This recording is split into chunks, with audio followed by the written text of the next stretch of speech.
So is Canada guilty of genocide against the Aboriginal people? I don't know.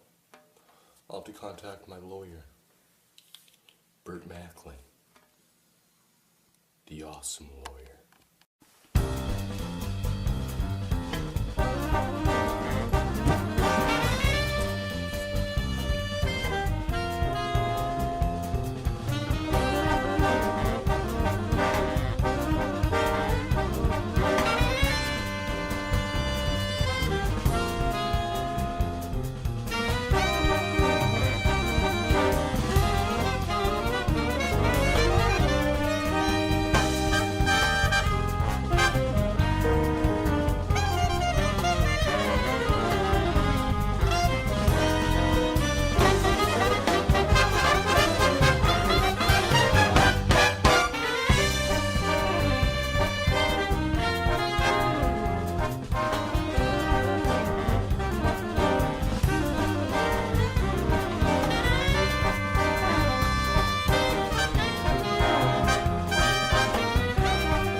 This is Burt Machlin, the best detective in the world, and I've dug deep for answers. I've found the truth, and I've found lies.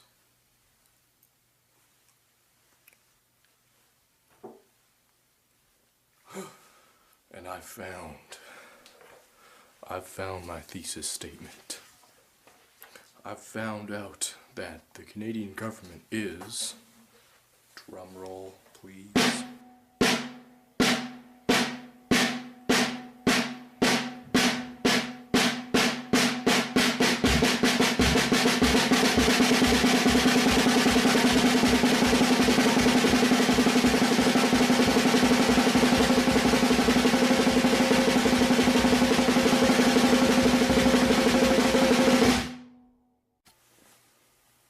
not my tempo, man.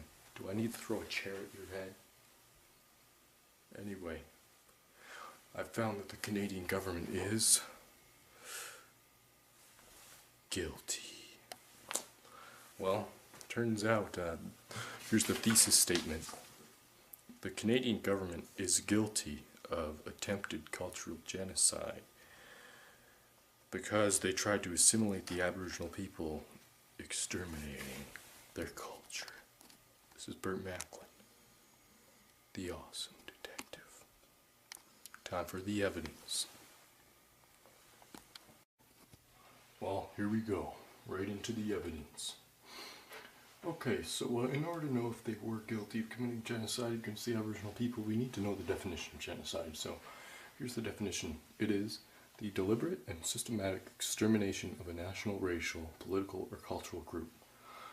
It doesn't say killing anywhere in there, it doesn't say death anywhere in there, it says extermination, which does not directly mean murder or death. So, just like to throw that out there. So in order to commit genocide, you don't actually have to kill people. So here we go. The main way that the Canadian government committed genocide was something called assimilation, which is where you strip away someone's culture and beliefs and all that, and you just completely remove it and replace it with your own or one that you find more ideal. So assimilation is what the government committed against the Aboriginal people, and that is the main reason why they are guilty of cultural genocide. So the number one way, or the first way they used assimilation was by something called the Indian Act, which was a government an act by the government that allowed residential schools, which I'm going to talk about in a second, and many other things used to assimilate the Aboriginals. So the Indian Act was not good at all for the Aboriginals.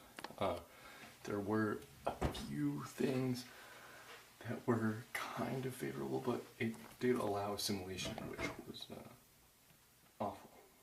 So, the second way that the government assimilated Aboriginal people were called residential schools, and these were schools where the government would come by and they would take Aboriginal children against their will, and they would take them to these schools where they would keep children, and the goal of residential schools was to completely destroy and eliminate all Aboriginal culture. They wanted to get rid of it all and replace it all with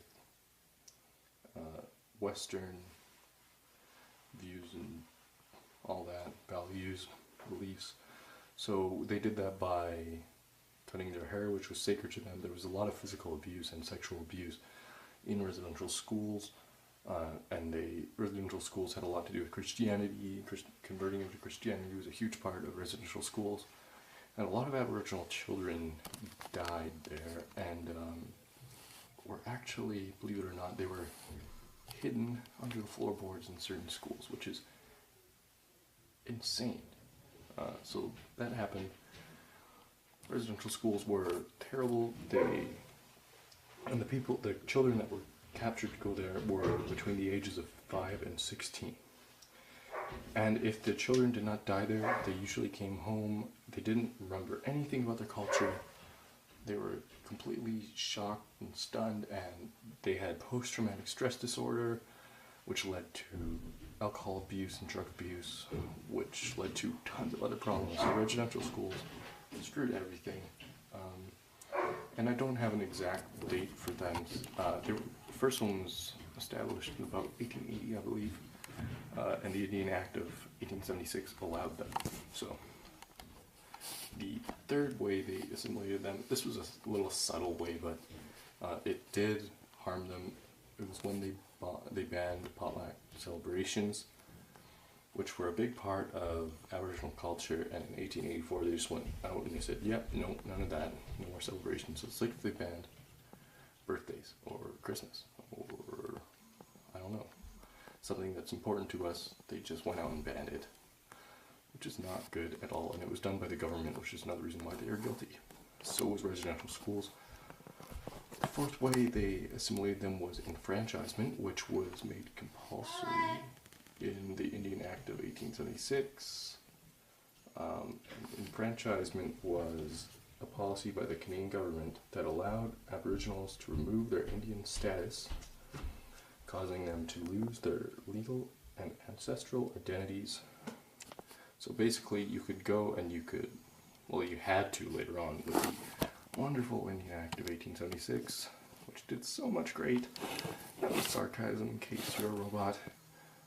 But enfranchisement, it took away their identity completely. It may sound good on paper, but it really wasn't.